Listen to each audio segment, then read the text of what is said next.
of Urban Development, Government of India, to deliver the keynote address.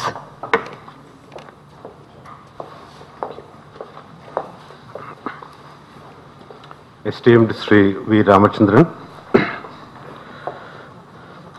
Sri C. Divakaran, Chairman, Municipal Chairman's Chamber, Honorable Mayors and elected representatives, my colleagues, Principal Secretary Sri Vijayanand, Secretary Sri R.K. Singh, Project Director Dr. Sharmila Mary Joseph, invitees.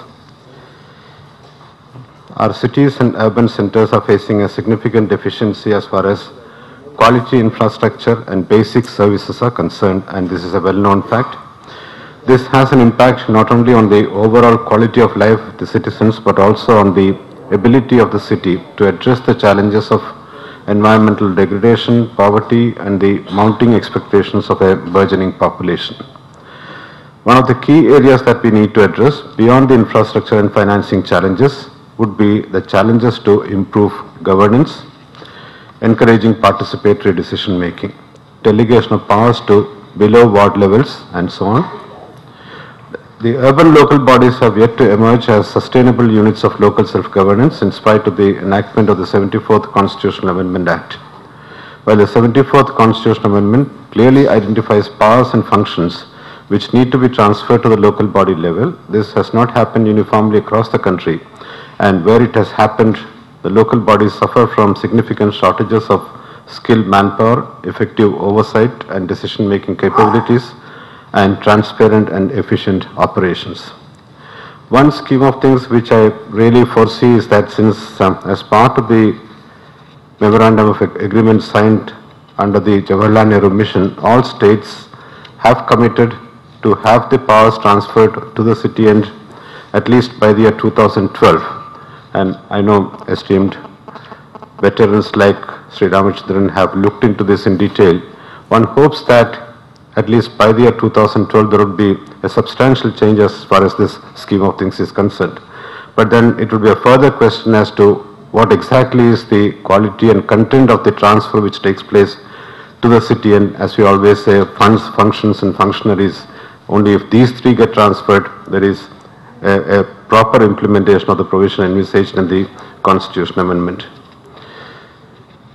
It's here in this context that I find a multi-stakeholder workshop and informed discussion on the subject of community participation is of relevance, both in the context of strengthening governance, making it more inclusive, and promoting larger ownership.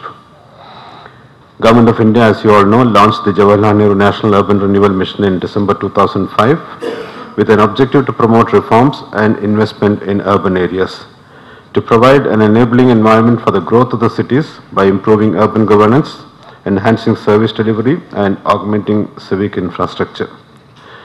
The mission has endeavored to undertake measures to encourage and ensure participation at all levels.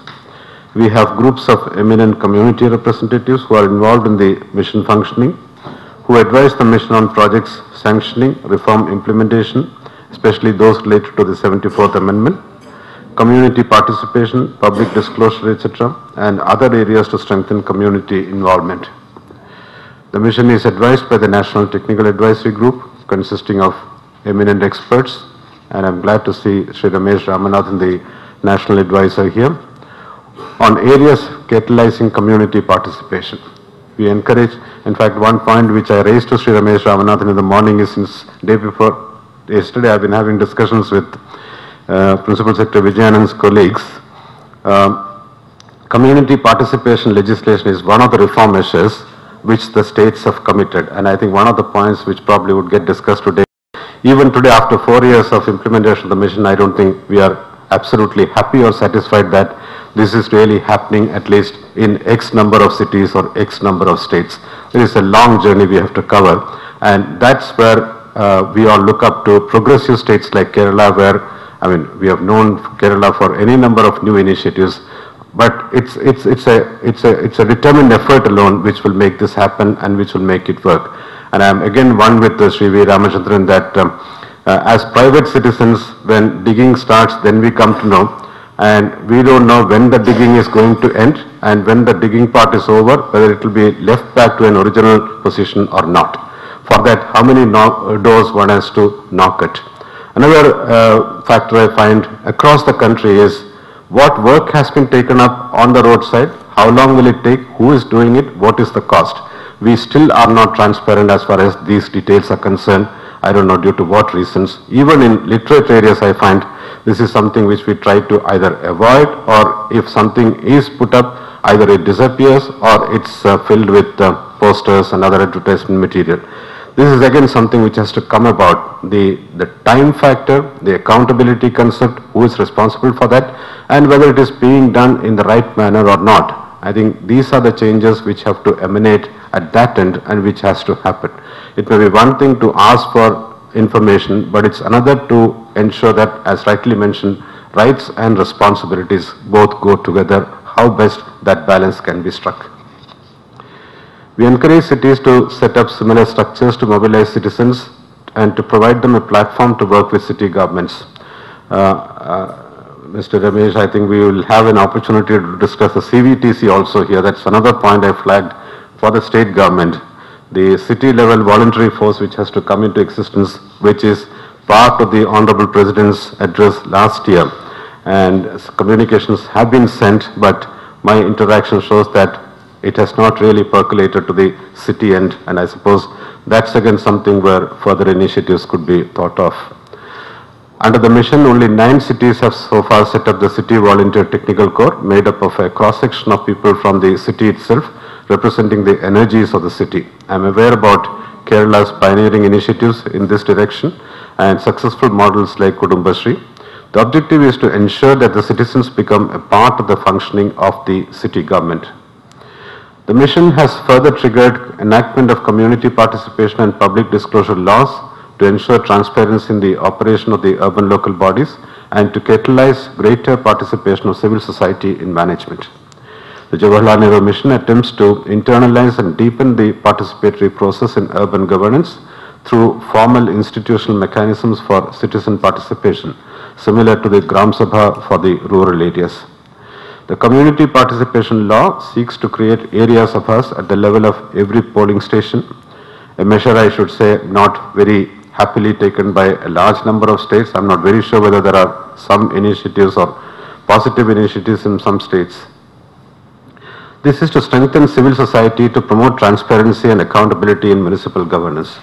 The implementation of this reform will enable citizens to have a say in determining how information is shared, policies are set, resources are used, and plans or programs are implemented. The Nagara Raj Bill, Model Community Participation Bill, refers to the appropriate provisions that need to be created in the state level municipal statute for the establishment of platforms for community participation within the municipal body. The key steps involved in implementation of the reform include a resolution by the state government for a community participation law, identification of an interim process for community participation, devolution of functions, enactment of the law, and notification of the rules pertaining to amendment in legislation. Andhra Pradesh, Assam, and Gujarat are some of the pioneer states. I think, if I remember correct, Sikkim also has incorporated this provision in their legislation, that have amended their acts for making provision for the institution of the area sabhas and also specified the roles of the different tiers of citizens' participation. While specific reform initiatives undertaken by the urban local bodies will certainly go a long way in addressing the service delivery inefficiencies in the areas of water and sanitation, the involvement and participation of citizens in the urban governance framework is a key facet of the mission. The Jawaharlal Nehru mission has encouraged state governments to put in place legislation which will ensure community participation in civic governance and public disclosure of municipal performance to citizens. In order to ensure equity in service delivery, urban local bodies are encouraged to consider systems of cross-subsidization of services to urban poor and internal earmarking of budget for basic services to the urban poor within the urban local body budgets to achieve the broader objectives of equity. I may also make a reference to the service level benchmarks which have been drawn up for 6 sectors of urban governance like water supply, sanitation, urban transport, e-governance, etc. These also have been sent to all the states, and I'm yet to see a state which has really mandated the local bodies to look at where they stand with regard to the service level position as of now, and what are the changes which they would bring about over a period of time. Ideally, I like repeating this statement when mayors or commissioners address the citizens through the press or media about the budget for the coming year. I think it should become a part of the scheme of things that they should make a statement as to where the city stands with regard to service level and what improvements would be brought about in a given time frame. And I always love quoting this figure of the Thames water utility in the UK, which achieved a position of 99.4% efficiency and system of addressing people's requirements, but they were concerned about that 0.6% balance left, and they come out with what further measures they would be taking to address these issues in the annual report and the statement to the public. Nationwide, there has been significant progress in the implementation of reforms. The mission targeted completion of reforms like implementation of the 74th Amendment, transfer of 12th scheduled functions, constitution of district planning committees and metropolitan planning committees, enactment of community participation law and public disclosure law, wherein states and cities have been proactively involved in implementation of these legislative reforms along with political support.